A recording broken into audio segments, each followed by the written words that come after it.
ज्योति मिर्जा ने दावा किया है कि हनुमान बेनीवाल की पार्टी अंधेरे में जा चुकी है। कहा अब राजस्थान में आरएलपी का कोई जनाधार नहीं बचा है। लेकिन बाड़मेर की सड़कों पर उमड़ा ये जन सैलाब कुछ और ही कहानी बता रहा है। और रेवंत राम डांगा ने हनुमान बेनीवाल को लेकर एक पत्र में क्या लिखा कि बीजेपी की हो रही है फजीयत। क्या बेनीवाल की राजनीति सच में खत्म हो गई है या फिर कोई नया सियासी तूफान आने वाला है? पूरी खबर जानेंगे आज के इस वीडियो में। नमस्कार, आप देख रहे हैं जीवन बेरी और मैं हूं आपके साथ रफीक खान। अगर हनुमान बेनीवाल की बात करें तो बाड़मेर की धरती पर जब बेनीवाल पहुंचे तो उनके काफिले ने सबका ध्यान खींच लिया है। ना कोई चुनाव, ना कोई बड़ी सभा, फिर भी समर्थकों का ऐसा हुजूम, ये देखकर कई सवाल खड़े हो रहे हैं। क्योंकि इस वक्त बीजेपी हो या कांग्रेस, सब शांत बैठे हैं। लेकिन हनुमान बेनीवाल का काफिला राजनीति में नई हलचल पैदा कर रहा है। खासकर यहाँ पर कांग्रेस के लिए बड़ी मुश्किलें खड़ी कर सकते हैं। और वहां से बेबाक अंदाज में हनुमान बेनीवाल बोले, राजस्थान की जनता तीसरे मोर्चे का इंतजार कर रही है। क्योंकि ये दोनों ही पार्टियां एक ही थाली के चट्टे बट्टे हैं, ये हनुमान बेनीवाल का कहना है। कभी एक खाती है तो कभी दूसरी खाती है। और यही राजस्थान में होता रहा है। 5 साल इसका का राज रहा, 5 साल उसका राज रहा है। अब देखिए, हनुमान बेनीवाल ने भी बड़े दावे किए हैं यहाँ बाड़मेर आकर, जिनमें से एक तो एसआई भर्ती को लेकर था। बेनीवाल ने कहा, मैंने संकल्प ले लिया है कि इस भर्ती को रद्द करवा कर ही मानूंगा। यानी देखिए, एसआई भर्ती को लेकर राजस्थान में वैसे ही भूचाल मचा हुआ है। और अब हनुमान बेनीवाल भी उस जंग में कूद गए हैं। देखिए दोस्तों, सिर्फ हनुमान बेनीवाल ही नहीं, और भी नेता है जो इस भर्ती को लेकर लगातार सवाल उठा रहे हैं, जिनमें एक बड़ा नाम किरोड़ी लाल मीणा का भी है। वह भी कई बार इस भर्ती को रद्द करने की मांग कर चुके हैं और अपनी सरकार पर सवाल खड़े करते रहते हैं। लेकिन अभी हम किरोड़ी लाल मीणा की बात नहीं करेंगे। आज हम सिर्फ हनुमान बेनीवाल की ही बात करेंगे इस वीडियो में। अब देखिए, हनुमान बेनीवाल ने दावा किया है कि अप्रैल से वह इस मुद्दे को जोर शोर से उठाएंगे। उन्होंने मुख्यमंत्री आवास के कुछ आईएएस अधिकारी और मंत्रियों पर भी आरोप लगाया है कि वे सब इंस्पेक्टर भर्ती को जानबूझकर रद्द नहीं कर रहे हैं। हालांकि उन्होंने अभी तक नाम किसी का नहीं लिया है, लेकिन इशारा साफ कर दिया है कि आने वाले समय में बड़ा खुलासा भी हो सकता है। अब आने वाले समय में दोस्तों, हमें राजस्थान में क्या पता बड़ा आंदोलन भी देखने को मिले। क्योंकि देखिए, हनुमान बेनीवाल भी अब कह रहे हैं कि यह भर्ती रद्द होनी चाहिए और मैं इसको रद्द करा कर ही मानूंगा।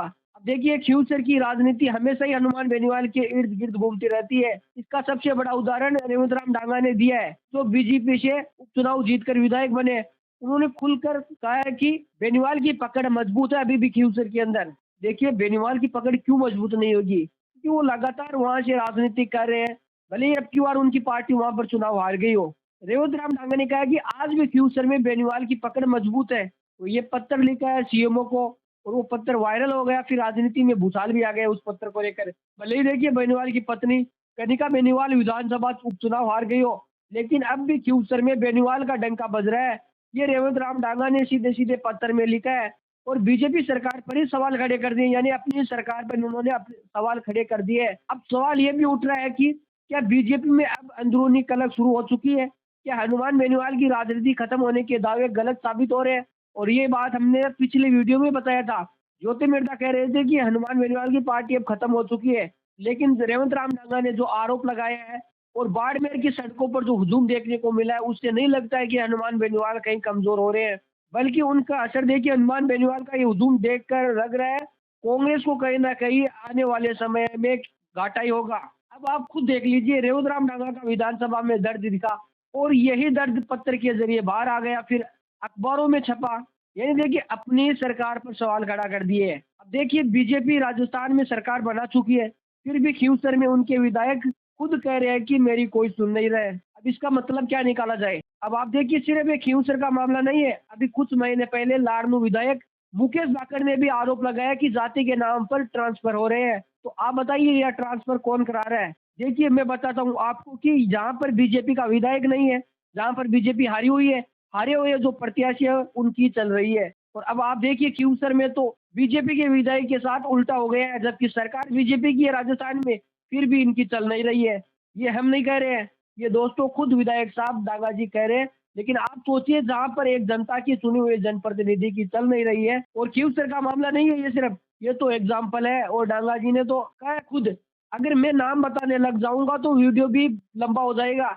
लेकिन आप ये सोच लो, लाड़नू और फ्यूचर में ये हालात है तो, और फ्यूचर में तो बीजेपी के विधायक के साथ ही ये हो रहा है। यानी उनकी सरकार है राजस्थान के अंदर, फिर भी उनकी चल नहीं रही है। तो आप सोचिए, जहाँ पर कांग्रेस के विधायक है, जहाँ पर बीजेपी के विधायक रही है, वहाँ पर हारे हुए प्रत्याशियों की चल रही है, तो वहाँ पर क्या हालात होंगे। अब आते हैं बेनीवाल के बाड़मेर दौरे पर। हनुमान बेनीवाल ने बाड़मेर में जबरदस्त शक्ति प्रदर्शन किया है।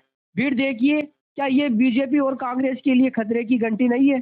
ज्योति मिर्धा कहती है कि आरएलपी का खेल खत्म हो चुका है, लेकिन इस भीड़ को देखकर क्या लगता है आपको? क्या लगता है कि हनुमान बेनीवाल का जनाधार खत्म हो रहा है?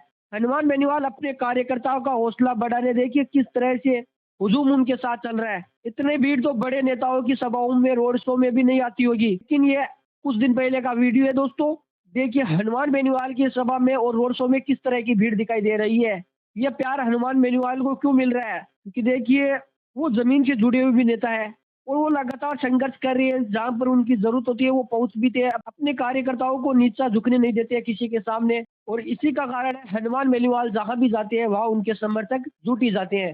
राजस्थान की राजनीति में अक्सर कहा जाता है कि बीजेपी और कांग्रेस के अलावा कोई तीसरा मोर्चा नहीं टिक सकता, लेकिन हनुमान बेनीवाल बार बार ये बात दोहरा रहे हैं कि अब तीसरा विकल्प भी मौजूद है आपके पास।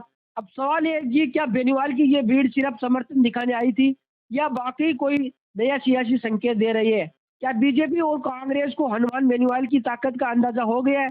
और ज्योति मिर्धा तो लगातार आरोप लगा रही थी। अभी कुछ दिन पहले हमने आपको वो पिछले वीडियो दिखाया था, उस वीडियो के अंदर हनुमान बेनीवाल पर बड़े बड़े तंज कस रही थी ज्योति मिर्धा कि आरएलपी का राजस्थान में कोई जनाधार नहीं है, आरएलपी अंधकार में चली गई है, आरएलपी का कोई विधायक नहीं है।